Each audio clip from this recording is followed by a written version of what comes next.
Hello and welcome to Frost Over the World. Later in the programme, who is blocking Turkey's plans to join the EU? Richard Dawkins on God and evolution and where we all came from.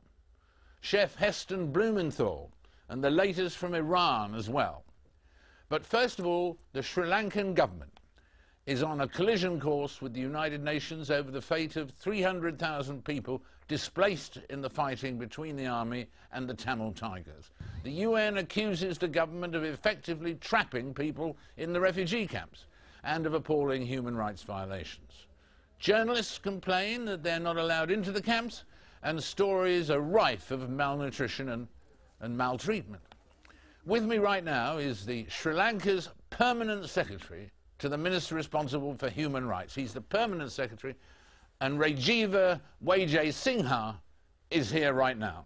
The basic question, I suppose, is at the moment, before getting into any detail, is why, I mean, people around the world are saying about your land, why won't you let journalists and indeed UN people into these camps for 300,000 people? You must have something to hide, otherwise you let the journalists in. You're familiar with this argument, but why, unless you have something to hide, why not let the journalists in? Well, the point is we do let them in. I think we are a bit confused when we talk about journalists and UN. The UN is there, it's working. It does not have what Western journalists describe as free access, but they're there all the time. They work in partnership with us. For instance, on the main issue of what's called protection, which is the one area in which my ministry has an operational function. We work together with them. And that perhaps answers your question about the journalists. I was amongst those who fought very hard for relatively free access for journalists in March and so on. And the government did allow many people in, and I'm happy to say that many of them behaved admirably. A lot of Indian journalists went in, I think contributed to people realizing things were much better than was pointed out. The BBC had some negative things, but always asked us to comment. But unfortunately, Aljazeera, I have to say, was very good indeed. But unlike in finances, bad journalism drives out the good. And we had a spate of very bad reports, including from Channel 4, which never consulted us, with someone in The Guardian claiming that 13 women had been found with slit throats. I actually had a meeting of our protection group and asked whether any NGO, we had about 12 NGOs working in there, so they do have access. I said, is there any reason for this? They said, none whatsoever. So I'm sorry, but a lot of false reporting has led to the government saying, if this is the way people react, we have to be careful about journalists. Journalists are allowed in. The BBC guy wrote about travelling through the camps last week.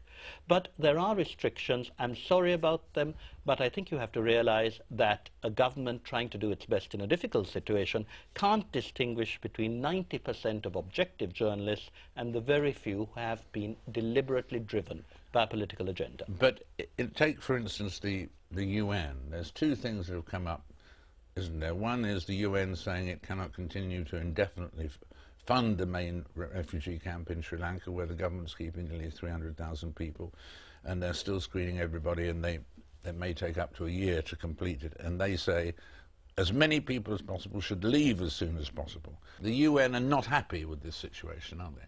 Well, I'm so glad you used the word they cannot fund indefinitely, because we know that. This morning I was at another TV station who said the UN said they cannot any longer fund. That's not true. What Neil Booner said is very clear. We can't fund indefinitely. We agree with that. When you talk of people saying clear the camps, my ministry have prepared memos and suggested ways in which they can be decongested.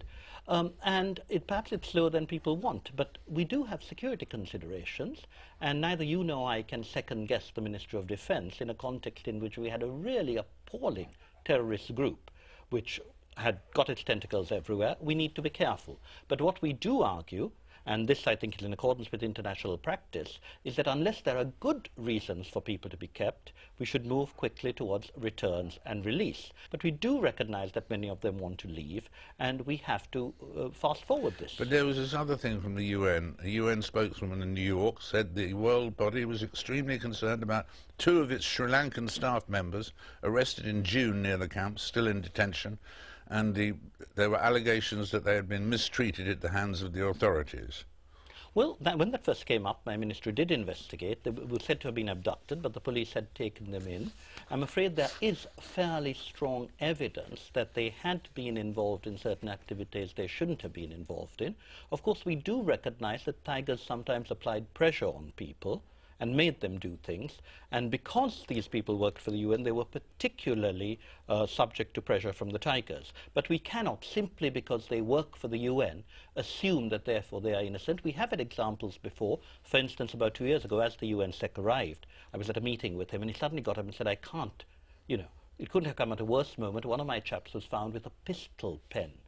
And I'm afraid if people working for the UN are going around with weapons, we have to take them into custody, but we've kept the UN informed about these things. So we have to recognize that within the UN, while the senior members are trying to do a very good job indeed, some of the youngsters see themselves as, you know, white knights crusading against what they see as a wicked government, and they damage relations. Looking at this situation from afar as well, it would seem to us, to people in this country and so on, that you are in danger of missing a great opportunity for healing of the people by detaining people longer than necessary, by having these other stories and complaints coming up. Don't you think you're in danger of missing the boat in terms of persuading the world that this is a just regime? I think you're right. There are great dangers, but can I say we also object to selective reporting? For instance, we talk of the 10,000 who had fought for the tigers. We are doing our best with them. We recognize most of them were forced to. If I might point out, I mean, these are girls who 3 months ago or 6 months ago would have killed me if I'd gone there. This is them in the camp. You can see that they're perfectly nice young ladies who want to have fun in life and learn to do better. This are the schools. People, when they saw this, said, you mean the little kids have uniforms? These are the preschool kids. We provide education in there. We conducted the advanced level examination. We're doing our best for them. One of the things we found was that particularly in the last year, and this is a collection of our articles, a lot of British papers, perhaps under pressure from tiger pressure groups. We know that some MPs are in fear of losing their seats. They've been threatened that the Tamils who support the tigers will not vote for them. That's been said very clearly.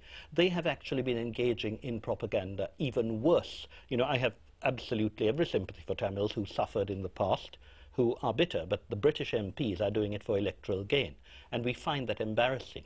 It's really particularly bad in this country, perhaps because of our long colonial ties, but there is a lot of, let's say, prejudice, and while lots of negative things are there which we need to improve, there is no recognition of the positive. Thank you very much indeed for being with us and putting your point of view so forcefully. We really thank you for being here. Thank you, Mr. Frost. It's been a pleasure. We'll be back in a moment. 3 months ago, it was all over the news. Now, what's happening in Iran? Join me after this short break.